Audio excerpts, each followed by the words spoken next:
Hola, ¿qué tal? Muy buenas noches. Le damos la más cordial bienvenida a nombre de Javier Aranda y Gretel Luengas, titulares de este programa. También tengo la suerte de compartir la conducción esta noche con Karen Rivera. Karen, buenas noches. Muy buenas noches, José Antonio. Qué gusto acompañarte. Igualmente, y comenzamos, pues el Ballet Folclórico de México es un elemento básico en la cultura popular, ya que tiene raíces indígenas, europeas y africanas. Pero sin duda el toque, el colorido y la espectacularidad se lo ha dado Amalia Hernández, fundadora del Ballet Folclórico de México, que cumple 70 años de presentarse alrededor del mundo y en México, en especial aquí, en el Palacio de Bellas Artes. Así es, José Antonio, y para conocer más del origen de este ballet, platicaremos con su directora artística Viviana Basanta Hernández. Y en Novedad de la Patria, Paola Sánchez nos habla de la escuela que tiene el Ballet Folclórico de México para seguir formando a los bailarines del futuro. Así es, y en el reportaje nuestro compañero Óscar Helguera nos va a presentar la trayectoria de bailarines importantes que han sido galardonados a lo largo de la historia tanto en México como en el mundo. Y en México, en 100 objetos, José Meléndez nos habla del sombrero de charro, la historia detrás de esta pieza tan representativa. ¿Qué te parece, José Antonio? ¿Qué les parece si comenzamos con la X en la frente? Acompáñenos.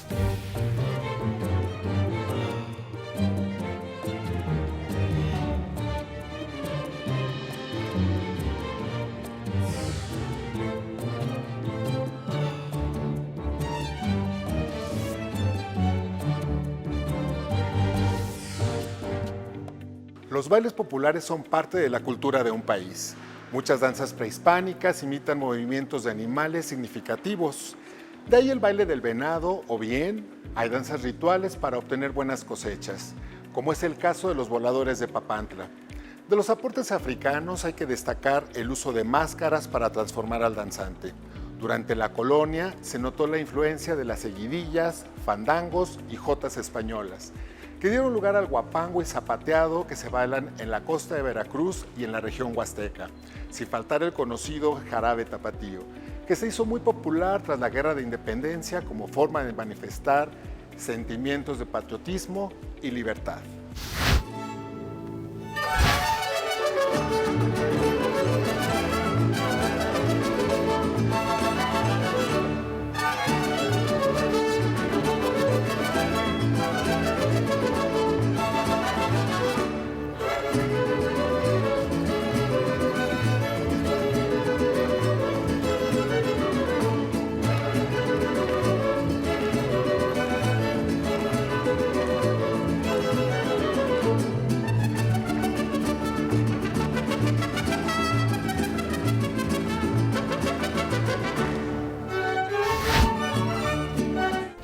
Amalia Hernández se educó en el ballet desde muy joven. En la Academia de la Danza Mexicana fungió como profesora, bailarina y coreógrafa. En 1952 formó su pequeño ballet moderno con apenas 8 miembros y no tardaría en tener destacadas presentaciones.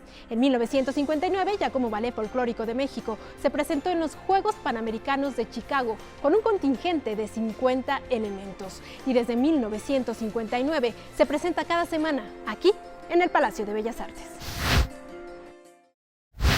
Estamos con Viviana Basanta Hernández, directora artística del Ballet Folclórico de México, el ballet de Amalia Hernández.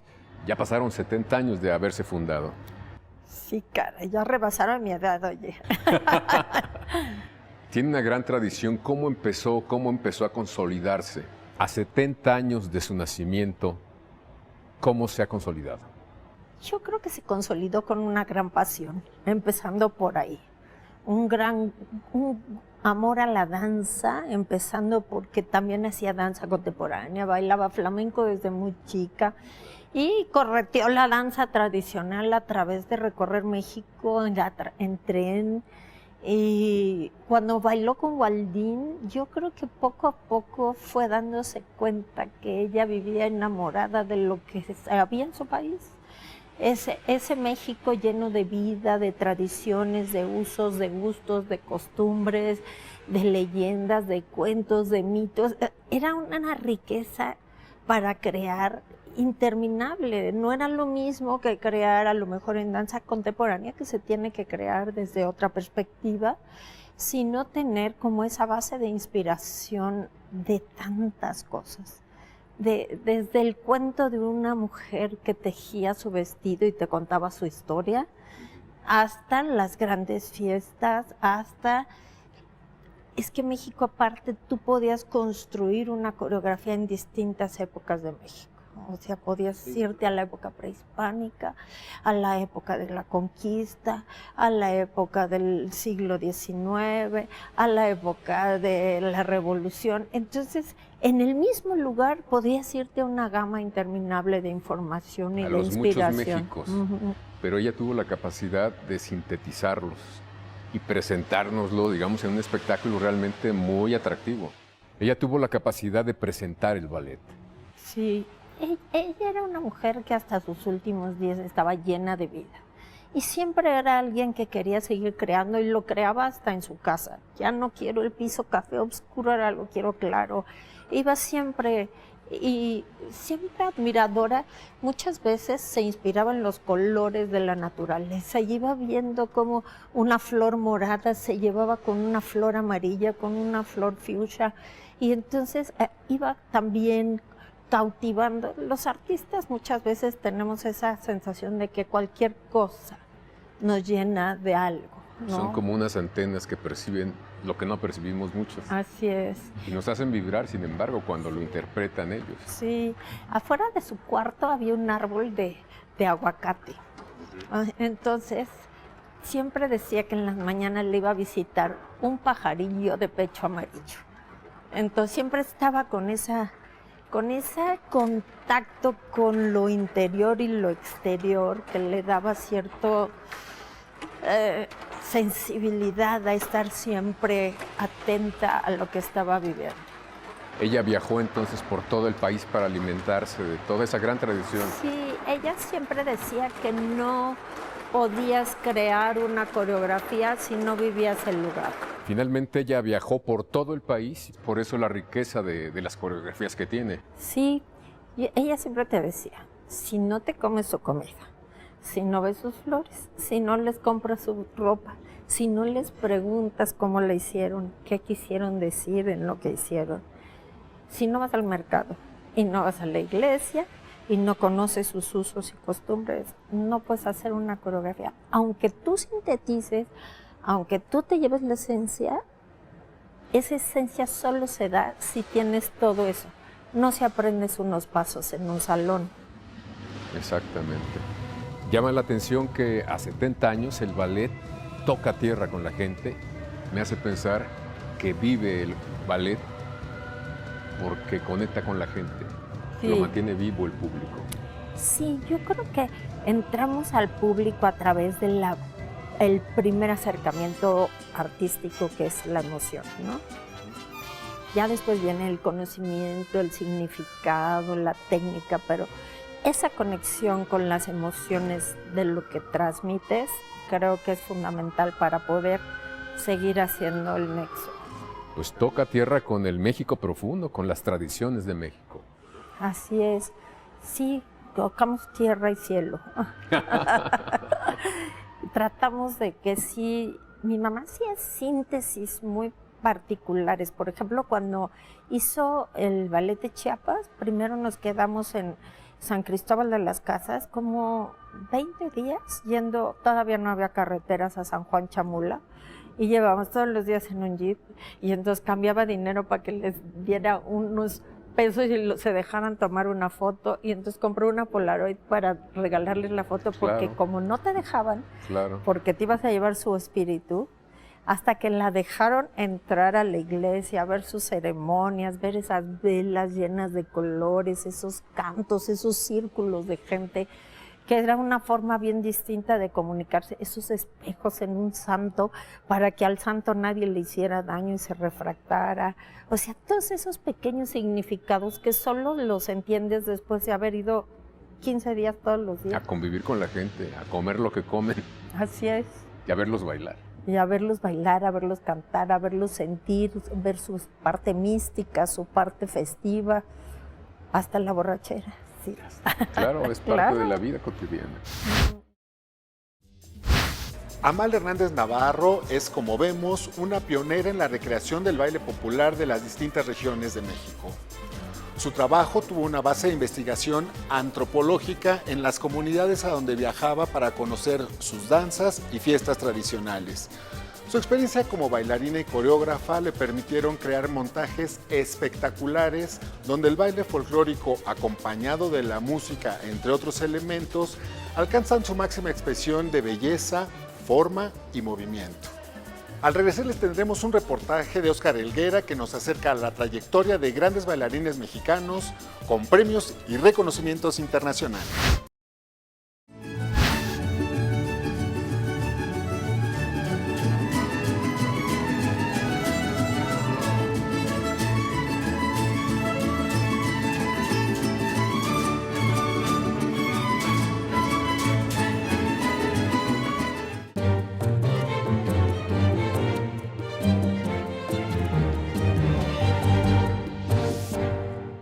Qué gusto que continúen con nosotros en Con la X en la Frente. Elisa Carrillo, Isaac Hernández, su hermano Esteban en el ballet clásico y Bianca Marroquín en el teatro musical son algunos de los máximos exponentes de la danza a nivel mundial. Orgullosamente mexicanos, su destacada trayectoria los ha hecho merecedores a reconocimientos en todo el mundo. De estos personajes nos habla Óscar Helguera en la siguiente nota. El paso de Elisa Carrillo e Isaac Hernández por los más grandes escenarios del mundo han marcado un hito en la danza de nuestro país, pero no son los únicos. Elisa Carrillo Cabrera, una gigante de la danza en México y el mundo, es la primer mexicana en ser prima bailarina del Staatsballett de Berlín.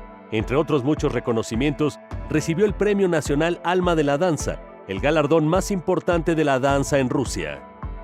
Annelisa Mena, de Saltillo, Coahuila, comenzó sus estudios en la Royal Academy of Dance y se graduó con honores. Fue nombrada prima bailarina y ha protagonizado desde entonces diversas representaciones como El Lago de los Cisnes o Carmen. Paulina Gurayev, nacida en Córdoba, Veracruz, ganó el premio Hope en el Gran Premio de América de la Juventud de Nueva York y fue la primera bailarina mexicana en la historia en ser galardonada con la medalla de oro, así como el Gran Premio en el Concurso Internacional de Ballet de Cuba, la competencia de ballet más prestigiosa de América Latina. Isaac Hernández, bailarín principal del Ballet Nacional Inglés. Como niño prodigio, obtuvo una beca del Ballet de la Ópera de París. Antes de llegar en 2015 al Ballet Nacional Inglés, el mexicano estuvo con el Ballet Bolshoi de Moscú y el Mariinsky de San Petersburgo. Esteban Hernández, el hermano de Isaac, siguió sus pasos y actualmente es bailarín principal del San Francisco Ballet. Ha sido ganador de 9 medallas de oro y 3 Grand Prix en las competencias más prestigiosas del mundo. Y no en ballet clásico precisamente, pero sin duda merece ser mencionada, Bianca Marroquín. Debutó en Broadway con su versión de Roxy Hart y luego lanzó la gira de Chicago por los Estados Unidos y Canadá, por la cual le fue otorgado el premio Helen Hayes en la ciudad de Washington, D.C. Ha tenido la oportunidad de compartir escenario con los más grandes actores de Broadway. Ahora vamos a Novedad de la Patria. La Escuela de Ballet Folclórico de Amalia Hernández es una pieza fundamental para el desarrollo técnico del folclore mexicano. La institución forma académicos disciplinados y tenaces. Un claro ejemplo son estos dos jóvenes danzistas que conoceremos más a fondo. En primer lugar, es un privilegio pertenecer al ballet. Es un sueño que, pues, a lo que muchos aspiramos y realmente es un aprendizaje diario. Aprendes de tus maestros, aprendes de tus compañeros, de toda la institución, entonces a fin de cuentas es una gran satisfacción el poder seguir aprendiendo y poder representar a México. La institución constituye la principal referencia para hablar del proyecto educativo de Amalia Hernández. Nace casi al mismo tiempo de la compañía, a principios de los 60, donde el cuarto piso del Palacio de Bellas Artes se impartían clases para la preparación de jóvenes talentos que llevan en la piel el amor por su patria. Creo que para mí bailar folclore significa muchísimo porque creo que podemos representar parte de México y es un poquito de lo que podemos transmitirle a todos, ¿no? Yo creo que bailar es poder transmitir el amor que sentimos por cada cachito de nuestro país. Hoy en día, la escuela ha formado grandes bailarines que forman parte del cuadro escénico de Amalia Hernández, pisando grandes escenarios, llevando a cada rincón del mundo la pasión del folclore mexicano. Yo creo que, sobra decir que en Bellas Artes creo que para todos es súper importante poder pisar ese foro, pero tenemos algunas muy representativas que yo creo que puede ser el Cervantino. En el Cervantino creo que todos tenemos una adrenalina al máximo, la gente siempre nos recibe con un gran cariño y un amor que es sin igual. Y yo creo que también yo creo que las del extranjero, en el Auditorio Nacional.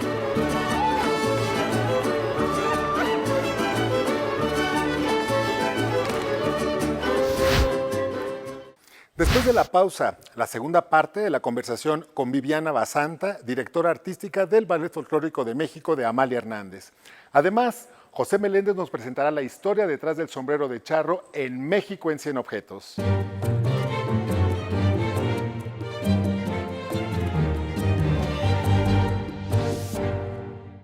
Viviana, me da la impresión de que pues el ballet ha generado ondas expansivas que han llegado a otras partes. Pienso sobre todo en Estados Unidos, ¿así es? Así es, hemos llegado a muchos lados, inclusive a España, inclusive a Australia. Ha habido gente que se ha ido a Japón, bailarines que han hecho sus propios proyectos en Japón. ¿Que salieron de aquí? Sí. Wow.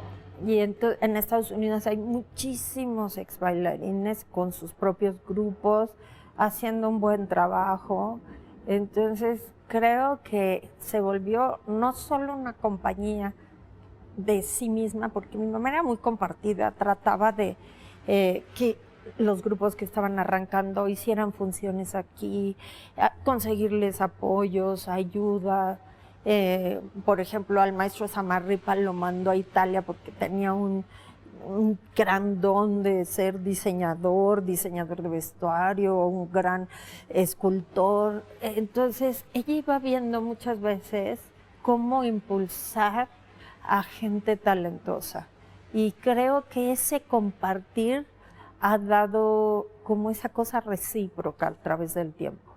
Sí, pues las ondas expansivas se comunican y crean un mejor ambiente para compañías como esta.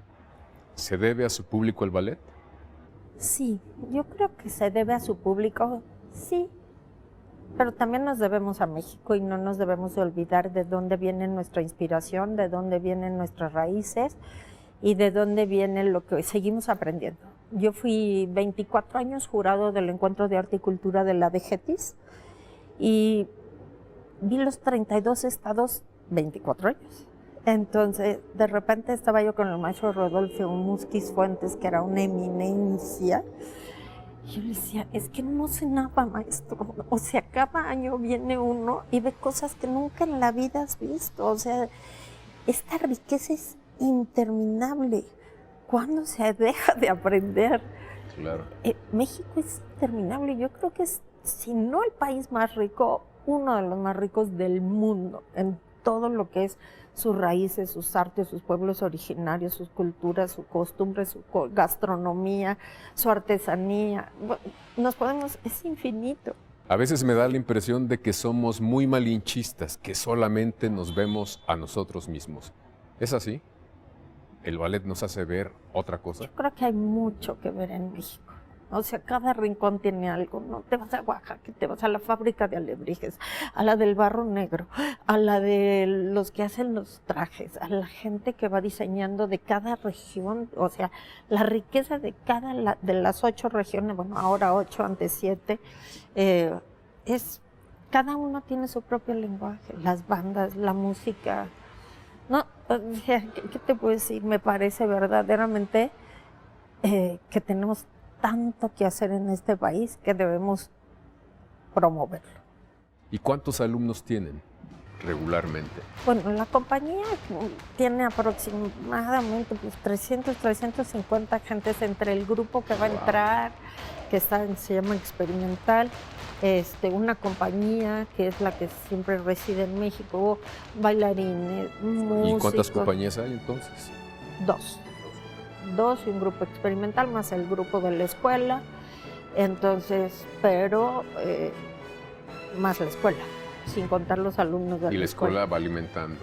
Algunas veces, otras veces vienen de fuera, estudian y se regresan a sus lugares de origen. Hay mucho movimiento. O sea, vienen a estudiar aquí. La escuela va alimentando y vienen a aprender entonces. Vienen a aprender y algunos se regresan, otros vienen a bailar, se quedan varias gentes que vienen de fuera, se quedan un tiempo. Ha habido gente que se queda hasta 10, 15 años, no creas que se quedan 2 años, que son de fuera. Entonces, sí, creo que seguimos creando ese intercambio de cultura, de emoción, de creencias. ¿El repertorio se incrementa o Sí. tienen una base fija? Tenemos una base fija, que es la que está ¿Y casi... con cuántas coreografías cuenta el repertorio? Muchísimas. Porque haz de cuenta que mi mamá hizo 3 Veracruces distintos. Entonces hizo ballets de fantasía, ballets prehispánicos que se trabajaron con antropólogos, etnógrafos, arqueólogos, y con ellos fue creando el ballet de los mayas, que unió 7 leyendas, el ballet de los dioses, que fueron los dioses que crearon al mundo, el ballet azteca, que fue en honor a Moctezuma. Y a 70 años de su nacimiento, ¿hacia dónde va la compañía? Pues yo creo que va hacia muchos lados. Ahora estamos haciendo trabajos, invitando a grupos. Ahora tenemos una próxima función con Mono Blanco. Tuvimos una función con Andayapa. Tenemos algunos prospectos con la Compañía Nacional de Danza para hacer como cierta sinergia entre compañías. Tenemos algunas giras en puerta. Tenemos el Ballet de la Navidad, por primera vez va a estar en el auditorio, además de las funciones que se van a hacer en el Castillo de Chapultepec, pero se va a tratar de que en el auditorio sea desde otra perspectiva, una gran función de todo, hasta animales, vamos, caballos. Sí, tratando de...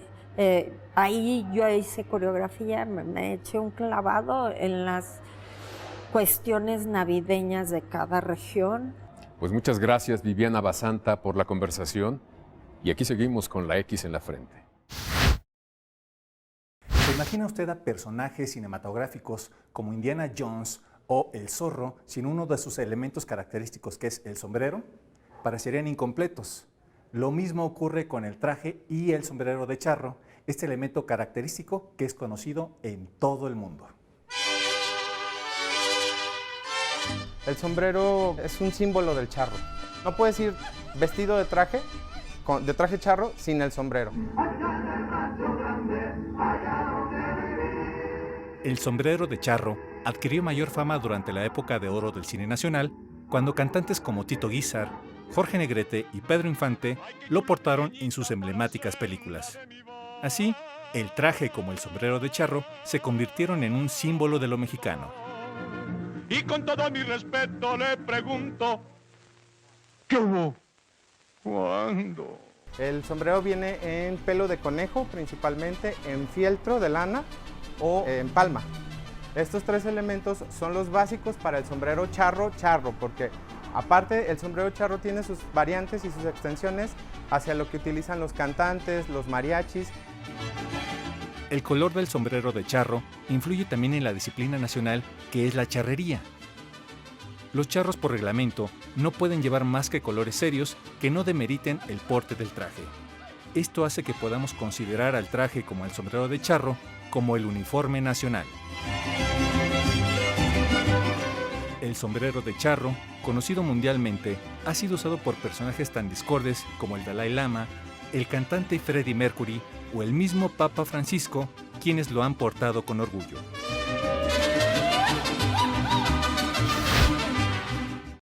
Y pues así, Karen, llegamos al final del programa.